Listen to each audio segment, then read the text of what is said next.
Tapi begini Mas Yus, kritiknya tidak hanya kemudian dari keluarga Presiden Joko Widodo yang masuk dalam bursa politik lokal atau politik nasional, tapi juga ada upaya lain yang menjadi kritik dan juga concern, mulai dari RUU DKJ, di mana salah satu pasalnya adalah supaya nanti bisa gubernur itu dipilih presiden langsung.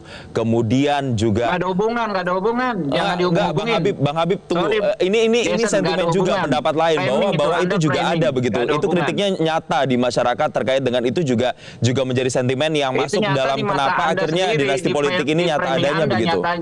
Faktanya jauh kok. Bagaimana Bang Habib? Hubungannya? Undang-undang DKJ itu belum dibahas, Bos. Gitu. Iya. Dan semua partai mengatakan gubernur DKI akan dipilih oleh rakyat secara langsung. Kenapa Anda kaitkan dengan politik dinasti? Apa hubungannya? Ini kan jaka sumbung gitu loh. Enggak. Ini kemudian saya mau mencoba memberikan garis merah begitu. Tidak hanya secara personnya saja yang kemudian ini masuk dalam bursa, tapi ada juga sentimen-sentimen lain, Bang Habib. Nggak ada hubungannya, karena itu undang-undang teksnya saja belum ada RUU itu gitu loh. Dan semua partai sudah mengatakan akan dipilih langsung oleh rakyat. Apa hubungannya dengan topik hari ini?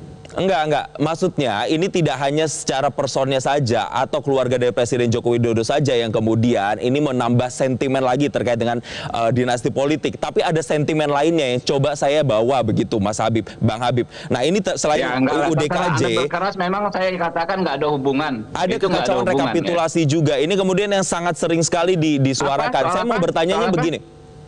Ya. Bang Habib, pertanyaan saya itu sebenarnya lebih kepada apakah upaya-upaya seperti ini semakin memperjelas bahwa adanya dinasti politik yang semakin nyata. Jadi itu pertanyaan saya ke Mas Yus sebenarnya. Saya bicara ya, boleh ya. Silakan Bang Habib. Apa yang disampaikan Bang Yus itu aspirasi, ya. Benar, beliau seorang ilmuwan. Tapi tentu ada aspirasi lain dari masyarakat, ya, yang mungkin juga berbeda atau bahkan berbeda secara antagonis dengan apa yang disampaikan Bang Yus. Misalnya ya, ada yang mengatakan substansi demokrasi adalah hak rakyat untuk memilih melalui prosedur ya yang diawasi secara bersama-sama. Nah, kalau ya jabatan yang disebut adalah jabatan yang ditunjuk, tepat apa yang disampaikan Mas Yus. Tetapi kalau jabatan tersebut adalah jabatan yang dipilih, maka kembali ke substansi demokrasi. Rakyat memilih mana? Apakah benar rakyat setuju 100% dengan apa yang disampaikan Mas Yus? Oke.